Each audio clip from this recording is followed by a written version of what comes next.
খান্নাস রূপী শয়তানকে তাড়িয়ে দেবার জন্য, মুসলমান করার জন্য আমরা পীর ধরি। আমার পীর পূজায় আমার ধর্ম, পীর পূজায় আমার জিন্দেগি, পীর পূজায় আমার বন্দেগি। এই কালামটা বাবা আমির খসরু বইলা দিছেন, এই কালামটা বাবা জিগার মুরাদাবাদী বইলা দিছেন যে এই পীরের বাড়িতে পীর পূজা। আমরা যারা গুরুবাদী মানুষ, আমরা যারা পীরের কাছে মুরিদ হয়েছি, আমাদের নসিব ভালো। বদনসিব তারাই হয় যাহাদের কপালে ওলিয়া মুর্শেদা নাহি রয়। বরবাদ হো জানা, আমি জবান দিয়া উঠ শব্দ কইরো না যদি তুমি বরবাদ হয়ে যাও। এই মহরম মাস, আজকে মহরমের 4 তারিখ, আগামী 17ই জুলাই 10ই মহরম, শহদানে কারবালার এই সুগের মাস, বরকতময় মাস। এইটা আশিকদের চোখে সব সময়, যারা আহলে রসুলের প্রেমিক, আহলে বাইতের প্রেমিক, আওলাদ রসুলদের প্রেমিক, তাদের চোখে জল থাকে, তাদের চোখ ভিজা থাকে। এই বর্ষ, এই মহরম মাসটা বিশেষ তাৎপর্য, বিশেষ একটা আমাদের মধ্যে প্রেম, ভক্তির এবং হৃদয়ে ভালোবাসা ভরপুর করে দেয়। আমি সুরেশ্বরী বাবার আওলাদের সামনে কি আলোচনা করুম, আমার সেই নাই। আমি একটু এই সম্পর্কে বলি যে মুর্শিদের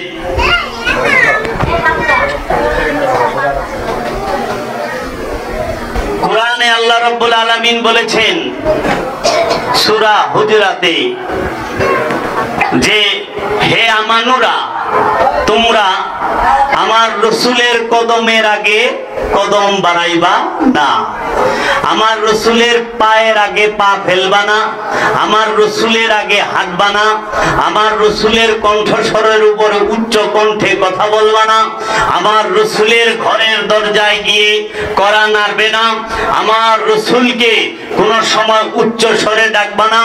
তোমরা যদি আমার রসুলকে উচ্চ স্বরে ডাকো, আমার রসুলের কণ্ঠের উপরে উচ্চ স্বরে কথা বলো, আমার রসুলের কদমের আগে কদম বাড়াও, পা বাড়াও, তাহলে আমি তোমাদের আমলকে জ্বালিয়ে দেব, আমলকে জ্বালিয়ে দেব। এইখানে আমাদেরকে কি শিক্ষা দিচ্ছে? এবং কোরআনে আল্লাহ রাব্বুল আলামিন আরেকটি সূরার মধ্যে বলতেছেন যে তোমরা আমার রসুলের ঘরে প্রবেশ করেছ, খাবার খেয়েছ, হ্যাঁ ওঠো, বের হও, আমার রসুলের ঘরে বেশিক্ষণ বৈশা থাকবা না। আমার রসুল শর্মিন্দা, লাজুক, সে মানা করবে না, সে বলবে না চলে যাও, আমি আল্লাহর কোনো শরম লজ্জা নাই, ওঠো, বের হও। আমার রসুলকে কি দিবা না, কষ্ট দিবা না। ভক্তের উচিত কি? তার গুরুকে কখনো ভক্ত পিছন দিয়ে দাঁড়াবে না, ভক্ত কখনো গুরুর সামনে উচ্চ স্বরে কথা বলবে না, ভক্ত কখনো গুরুর ভুল ধরতে পারবে না, গুরুকে আদেশমূলক কোনো কথা বলতে পারবে না। আমাদের প্রয়োজন গুরুর প্রেম কিভাবে করতে হয়, মুর্শিদ প্রেম কিভাবে করতে হয়, প্রথমে সেইটা, তারপরে নফস রুহের পার্থক্য, শয়তানের ধোঁকা এবং এই আপনার সিদরাতুল মুনতাহা বলেন, আল্লাহ মুকাম বলেন, এই সমস্ত কথাবার্তা আলোচনা। কিন্তু সর্বপ্রথম দরকার হচ্ছে গুরু ভক্তি। তাই আমার দয়াল সুরেশ্বরী বাবা বলেছেন, মুর্শিদ হাসরে গদি, খলিফা নবীর, শত নবী সাথী নহে কিন্তু নিজ পীর। তুমি যদি খোদা বলে ডাকিবে হাজার, না শুনিবে খোদা তাহা হাদিসের প্রচার। পারো যদি পীর মুখে বোলাও কেবল, ডাকে ডাকে সারা পাবে, বৃথা যাবে না। ভক্তিতেই সিদ্ধ হবে মনের বাসনা, ভক্তিতেই পূর্ণ হবে নানা উপাসনা, ভক্তিতেই তৃণকোটা হইবে পর্বত, ভক্তিতেই দূরে যাবে মনের গল্প।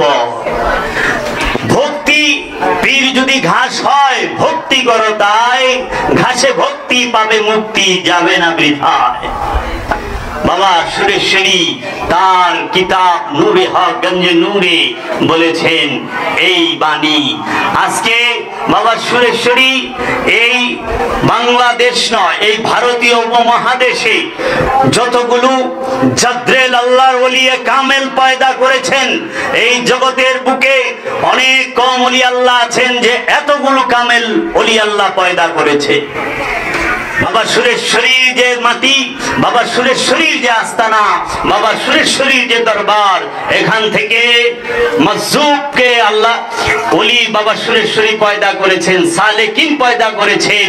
আবদিয়াত পর্যায়ের আল্লাহর ওলিও এই দরবার থেকে আগমন করেছে।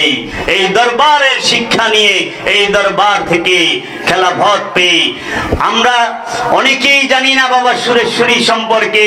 বাবা সুরেশ্বরী তিনি নূরে, তার যে নূরের সন্তানগণ তারা ওলিয়ে কামেল নূরের সন্তান। বাবা সুরেশ্বরীর নূরের সন্তান বাবা নুরি শাহ, বাবা নুরি শাহর নূরের সন্তান বাবা শাহজালাল নুরি অফিয়ানহু, বাবা লাল মিয়া হুজুর, বাবা চুন্নু বাবা জানে, এবং আরো যারা আছেন এরা সবাই। এবং এই ঘর থেকে, এই ঘরানা থেকে বাবা মকরুম আলী দরবেশের মতো আল্লাহর ওলি হয়েছে। এই ঘর থেকে দোহার কাটাখালীর মাওলানা আব্দুল জব্বারের মতো ওলিয়ে কামেল হয়েছে। এই দরবার থেকে দোহার বাবা নাগর চাঁদের পীর বাবা আব্দুল জব্বার চৌধুরী, তিনিও এই দরবার থেকে খেলাফত প্রাপ্ত। এবং বাবা করিম মস্তান, বাবা কদম মস্তান এই দরবার থেকেই আসে। আর সবচেয়ে বড়ই হচ্ছে যে এই দরবার থেকে এই ভারতীয় উপমহাদেশের বিখ্যাত গবেষক এবং বিখ্যাত ইসলাম গবেষক এবং ওলিয়ে কামেল কালান্দার বাবা জাহাঙ্গীরের মতো এই রকম আল্লাহর ওলি এসেছেন। যদি বাবা জাহাঙ্গীর জালালউদ্দিন রুমি হয়, তাহলে বাবা শামসের তাবরিজ হচ্ছে বাবা শাহজালাল নুরি অফিয়ানহু। বাবা শাহজালাল নুরি তিনি শামসের তাবরিজ, তার ঘর থেকে মাওলানা জালালউদ্দিন রূপে বের হয়েছে বাবা জাহাঙ্গীর। তাহলে এই দরবারে সব সময় আদব, ভক্তি, মহব্বত, বিনয়ের সাথে চলতে হবে। কেন? বাবা আমির খসরু বলেছেন, বদরগাঁও হেদ মুস্তাগির আমুদে ওয়া জিনজির জনজিরে হরমা আসিরামুদে শাহ আজগরম সুয়ে মা এক নজর মিসকিনো গরিবো ফকিরো আমুদে। এর বাংলা অনুবাদটা হচ্ছে যে বাবা আমির খসরু বলতেছেন, বদরগাঁও হেদ মুস্তাগির আমুদে, আমি অনেক রঙে রাঙানো এক হতবিহবল প্রাণী।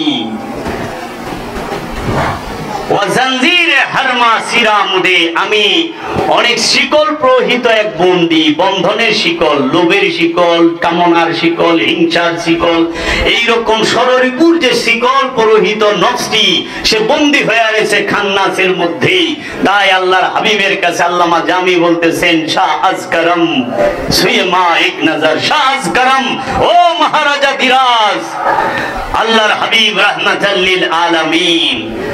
আর আমি বলুম, ও মহারাজা দিরাজ বাবা জান ও মাওলা জান শরীফ শাহ সুরেশ্বরী দয়াল বাবা শাহজালাল নুরি অফিয়ানহু, বাবা কালান্দার জাহাঙ্গীর শাহ আজগরম সুয়ে মা এক নজর, তোমার রহমতের দৃষ্টি দিয়ে আমার দিকে একবার তাকাও। মিসকিনো আমি মিসকিন, গরিবো আমি গরিব, ফকিরো আমি ফকির, আমুদে ধন্য হই। ওগো দয়াল দরদি মুর্শিদ কিবলায়ে আলম, আপনি যদি আমার দিকে একবার ও নিগাহে করম ওইটা দিয়ে, ওই দয়ার দৃষ্টি দিয়ে আমার দিকে তাকান, আমি ধন্য হই, আমি ধন্য হই, আমি ধন্য হই। কারণ সাধন ভোজন করে আপনি সিদরাতুল মুনতাহায় যাইতে পারবেন, সাধন ভোজন করে আপনি ওই যে মাকামে জাবরুতে যাইতে পারবেন, কিন্তু লাহুতে যাওয়ার পক্ষে সম্ভব না যদি গুরুর নিগাহে করম না থাকে, গুরু যদি দয়া করে পার না করে। খান্নাস থেকে মুক্ত করে দেবে গুরু। আমরা পীর কেন ধরবো? পীর ধরি এক একটা কারণে, এই নফসের সাথে খান্নাস রূপী শয়তান আছে। সেই খান্নাস রূপী শয়তানকে মুক্ত করার জন্য, নফস থেকে খান্নাস রূপী শয়তানকে তাড়িয়ে দেবার জন্য, মুসলমান করার জন্য আমরা পীর ধরি। আর এই দয়ালেরা, এই আল্লাহর ওলিরা, তাদের যে মুরাকাবা মুশাহেদার শিক্ষা, দায়েমি সালাতের শিক্ষা, সেইটা দিয়ে আমাদের নফস থেকে খান্নাস রূপী শয়তানকে মুক্ত করে দেয়, শয়তান থেকে মুক্ত করে দেয়। এর জন্য আপনি ওই যে বলে না, গুরু মুক্তি দেয়। গুরু পার করব, গুরু কিসের থেকে পার করবে? গুরু কি থেকে মুক্তি দেবে? পীর মুক্তি দেবে খান্নাস রূপী শয়তান থেকে।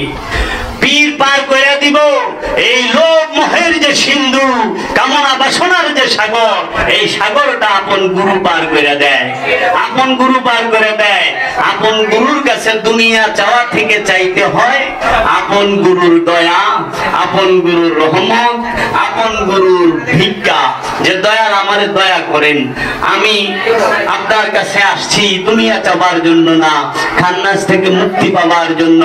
তাই আজকে আমাদের যে এই সুরেশ্বর দরবার, এই সুরেশ্বরের দরবারের যে অর্জন, সুরেশ্বরের দরবারের যে এত বিশালতা, ব্যাপকতা, সেইটা কিন্তু প্রচার প্রসার হয় না, ওইভাবে প্রচার প্রসার হয় না। সুরেশ্বরী বাবা বাংলাদেশের মধ্যে সবচেয়ে যাত্রেল যাত্রেল আল্লাহর ওলিগুলো এসেছে। দেখেন, দোহার কাটাখালী মাওলানা আব্দুল জব্বার থেকে এসেছে বাবা করিম মস্তান। করিম মস্তান বাবা এমন একজন আল্লাহর ওলি, যিনি সব সময় সারা বছর পোশাক ছাড়া দাঁড়ায় থাকতো। যেটা মেডিকেল সায়েন্স, যেটা চিকিৎসা বিজ্ঞান, সেটাকেও হার মানায় দিছে। কারণ মাঘ মাস আর পৌষ মাসের শীতে খালি গায়ে থাকা যায় না, সুতা ছাড়া বাবা কেউ পারবো না। কারণ যারা ডাক্তার তারা জানে এই দেহের মধ্যে যতটি হরমোন আছে, এই হরমোন গুলো পুরো কাজ করলে এইটা সম্ভব না, কিন্তু সেইটারও ফেল ভাড়ায় দিছে। কারণ এর জন্য কইলাম যে বাবারা, করিম বাবারে কিংবা আল্লাহর মজুব বলি গো, যারা নাকি কথাবার্তা কোন, আপনারা তো অনেক গদরুদ জানেন। একটা সপ্তাহ খালি মাঘ মাসে শীতে লুঙ্গি ভিন্দা খাড়ায় থাকবেন, আর কিচ্ছু করবেন না, পুরা কাপড় গুলার দরকার নাই। আইসিইউতে নিয়ে ভর্তি করেন লাইফ সাপোর্টে। কে রে, নিউমোনিয়া হয়ে যাবে ঠান্ডা। 7 দিন থাকলে সানগারপুলের মুড়ে খাড়াইয়া কিংবা আপনার রাস্তার মুড়ে নিউমোনিয়া হয়ে যাবো সোজা। সম্ভব না, সেইটাকেও দয়ালেরা করায় দিছে। এর জন্য আমার দয়াল মুর্শিদ বলেছে, বাবা আমার মাথার উপরে 4 জন বিখ্যাত আল্লাহর ওলির ছবি আছে। একজন বাবা হযরত সুলাইমান শাহ, একজন বাবা গরি শাহ, একজন বাবা বাহার শাহ, আর একজন হচ্ছে বাবা করিম মস্তান। আমি কি পারতাম না বাংলাদেশের 4 জন বড় বড় নেতার ছবি রাখতে? কেন রাখলাম না? কারণ ইনারা হলেন আল্লাহর ওলি। ইনারা দুনিয়া রাখে নাই, দুনিয়ার বাদশাহী তারা রাখে নাই, কিন্তু তারা দুনিয়ারও বাদশাহ, পরকালেরও বাদশাহ। তাই 2 কুলের সুলতান। তো কাজেই এই দরবারে আসবো, মাথা নত থাকবে, মুখ বন্ধ থাকবে, হাত জোর থাকবে। আমরা এইভাবে চলি, আমিও যেন চলতে পারি। দয়ালগুর কাছে দয়া ভিক্ষা চাই। কারণ মুর্শিদের দরবারে ভক্ত বাস করে না। হ্যাঁ, আমি এই সুরেশ্বরের মাটিতে আসছি বাবা জাহাঙ্গীরের মাধ্যমে, বাবা জাহাঙ্গীরের উসিলায়। আমার বাবা জাহাঙ্গীরকে আমি দেখেছি। আমার বাবা জাহাঙ্গীর 82 বছর বয়সেও, 72 বছর বয়সেও বাবা জালাল নুরি আফিয়ানহুর সমস্ত আওলাদদের সাথে দেখা করতেন, এবং এই সুরেশ্বরের সমস্ত আওলাদের সাথে দেখা করতেন, ভক্তি, সালাম এবং নজরানা দিতেন। আমি শুনেছি বাবা জাহাঙ্গীর, তিনি বাবা জাহাঙ্গীরের গুরু মায়ের, বাবা জাহাঙ্গীরের গুরু মা, তিনি হাঁস পালতো বলে অনেক। এই দরবারে আইসা বাবা জাহাঙ্গীর সেই হাঁসের খাবার মাইখা দিত, আর ওই হাঁসের খোয়ার যে হাঁসের ময়লা পায়খানা এগুলো পরিষ্কার করতো। বাবা জাহাঙ্গীরের মতো এত বড় শিক্ষিত একজন মানুষ, বাবা জাহাঙ্গীরের মতো এরকম ধনাঢ্য একজন মানুষ, ডাক্তার, এবং তার নাম খ্যাতি সব দিকেই, জাগতিক দিকেও অনেক, কিন্তু সে আইসা যদি এইটা করতে পারে গুরুর বাড়িতে, আর আমি যদি আইসা গুরুর বাড়িতে বৈশা থাকি, তাহলে কি হয়? হয় না। গুরুর বাড়িতে আসবো আসবো সেবা করার জন্য। গুরুর বাড়িতে আমার জন্মদাতা পিতা শাহ সুফি সৈয়দ মাওলানা আফসারউদ্দিন আল সুরেশ্বরী আল জাহাঙ্গীর বলেছেন, বাবা গুরুর বাড়িতে যদি যাও গোসল করবা 3 দিনে একবার, 3 বেলায় খাইবা, যদি পারো 1 বেলা নয় 2 বেলা, ঘুম আইবা না। পুরুষের মধ্যে গুরুর বাচ্চা ঘুমায় না, কারণ আপনি লম্বায় হইছেন 4 জনের বহনের জায়গা একা দখল করে ফেলাইছেন। গুরু তো সবাই হইবার জায়গা দেওয়া পারবো না, এই জন্য সারা মাস বাড়িতে ঘুমাইবেন, পুরুষের দিন পীরের বাড়িতে ঘুমানোর চেষ্টাটা কম করবেন, খেজমতের চেষ্টা বেশি করুন। আমরা যেন ঘুমানোর চেষ্টাটা কম করি, খেজমতের চেষ্টাটা বেশি করি। আমরা খাবারের চেষ্টা কম করি, খাওয়ানোর চেষ্টা বেশি করি। আমরা ভোগের চেষ্টাটা কম করি, সেবার চেষ্টাটা বেশি করি।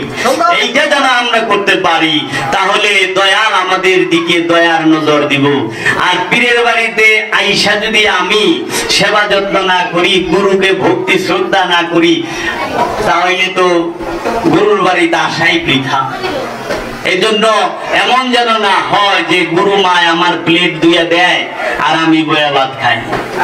এমন যেন হয় যে গুরু মায়ের সমস্ত হাড়ি পাতিল আমি ধুইয়া দিব, আমার মা বৈশা থাকবে। এইরকম যেন মনোবাসনাটা গুরুর বাড়িতে থাকে আমাদের। আমরা যেন এখান থেকে দয়া, বরকত এবং রহমত নিয়ামত নিয়ে যেতে পারি। কাফের आशिक हूं मैं, बंदा इस्लाम ना हूं, बुत परस्ती मेरी जिंदगी है, बुत परस्ती मेरी बंदगी है, बुत परस्ती मेरी दिलदारी भी है। আমি প্রেমের কাফের, ইসলামের বান্দা আমি নই। আমার পীর পূজায় আমার ধর্ম, পীর পূজায় আমার জিন্দগি, পীর পূজায় আমার বন্দেগি।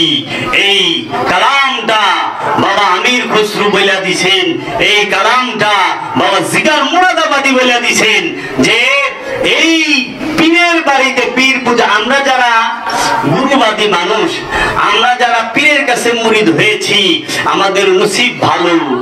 বদনসিব তারাই হয় যাহাদের কপালে ওলিয়া মুর্শেদা নাহি রয়। তাই আল্লাহ সূরা কাহাফের মধ্যে বলেছেন, আমি যাকে পথভ্রষ্ট গুমরাহ করেছি, বিপথগামী করেছি, তার কপালে ওলি এবং মুর্শিদ রাখি নাই, সে ওলি মুর্শিদ পাবে না। অনেকে বলে আমি ওলি মুর্শিদের কাছে যাই না। বাবা তুমি যাও না, জন্মের আগে তোমাকে আল্লাহ পথভ্রষ্ট এবং বিপথগামী করে রাখছে। সূরা কাহাফ খুলে দেখো, আমাইয়ুদলিলহু ফালা তাজিদ লাহু ওলিয়াম মুর্শিদা। তাই বাবা জাহাঙ্গীর বলেছে, পীর পূজা যদি হয় হোক শিরকি, জেনে নাও আমি পীর পূজারি। পীর পূজাই যদি শিরক হয়, তুমি জেনে নাও আমি পীর পূজারি। এ শিরকি জিন্দেগি আমার, এ শিরকি বন্দেগি আমার, এ শিরকি ধর্ম সুদম। এই শিরকির মধ্যেই আমি থাকতে চাই, কারণ মাধ্যম ছাড়া আল্লাহ কিছু দেয় না, আল্লাহর মাধ্যম ছাড়া কিছু নেয়ও না, আল্লাহ মাধ্যম ছাড়া কিছু দেয়ও না, আল্লাহ মাধ্যম ছাড়া কিছু নেয়ও না। আল্লাহ সরাসরি কোনো কিছু নেয়ও নাই, আল্লাহ সরাসরি কোনো কিছু দেয়ও নাই। উসিলা লাগবেই, উসিলা লাগবেই। আপনার আল্লাহ পথভ্রষ্ট করবে, এইটাও উসিলায়, আল্লাহ সরাসরি করে না, শয়তানের উসিলায়। আপনি শয়তানের ওই যে দেখেন না, বিভিন্ন আকাম কুকাম করে যদি কেউ ধরা পড়ে বলে আমি তো বুঝতে পারি নাই, শয়তানের কুমন্ত্রণায় করে ফেলেছি, মানে হ্যাঁ নিজে করে নাই শয়তান, তাইলে খারাপ কাজটাও তো শয়তানের উসিলায় হইল। উসিলা ছাড়া কি হয়? কিচ্ছু হয় না। খারাপও হয় মানুষ উসিলার মাধ্যমে, ভালো হয় মানুষ উসিলার মাধ্যমে। এই জন্য ওলি আল্লাহর কাছে যাইতে হবে। আজকে যাবেন না, কালকে যাবেন, কালকে যাবেন না, পরশু যাবেন, পরশু যাবেন না, পরশু যাবেন, যেতে হবে। আজ বুঝবেন না, বুঝবেন কাল। দেখেন, এর জন্য ওলির কাছে আসছেন, আপন পীরের মহব্বত, আপন পীরের তাসাব্বুর, সব সময় পীরের ধ্যান। আমার এই সুরেশ্বরী বাবা, আমার এই জালাল নুরি বাবা যাহা করেছেন, এই বাংলার জমিনে খুব কম আল্লাহর ওলি আছে এইরকম কিছু করতে পেরেছে। আমি চাই দেখি যে এত আল্লাহর ওলি অন্য কোন দরবার থেকে ফুটে নাই, আমি পাই নাই এইরকম মাপের। এইরকম উঁচু স্তরে এই দরবার থেকে, কারণ এই সুরেশ্বরীর মাটি আমাদের কাছে খুবই সম্মানের, খুবই ইজ্জতের। সুরেশ্বরের নাম শুনলেই আমরা জোরহাত করে যেন দাঁড়াই সবাই, যে না আমার কেবলা ও কাবা সুরেশ্বরে আইলে আমার ঈদ, আমাগো ঈদ সুরেশ্বরের মাটি, আমাগো হৃদয় যে মন্দির, এই মন্দিরের দেবতা হইল বাবা সুরেশ্বরীর আওলাদগণ, সুরেশ্বরীর নূরের সন্তানগণ, নূরের সুরেশ্বরী বাবা থেকে যত ওলি আল্লাহ আবির্ভাব হয়েছে তারা সবাই। এর জন্য আদব ভক্তি মহব্বতের উপরে কিছু নাই, যে যত নত সে তত উন্নত। বাবা শাহপরাণ, বাবা শাহপরাণ বলেছে যে যত নত সে তত উন্নত। সেই স্তরে চলেন।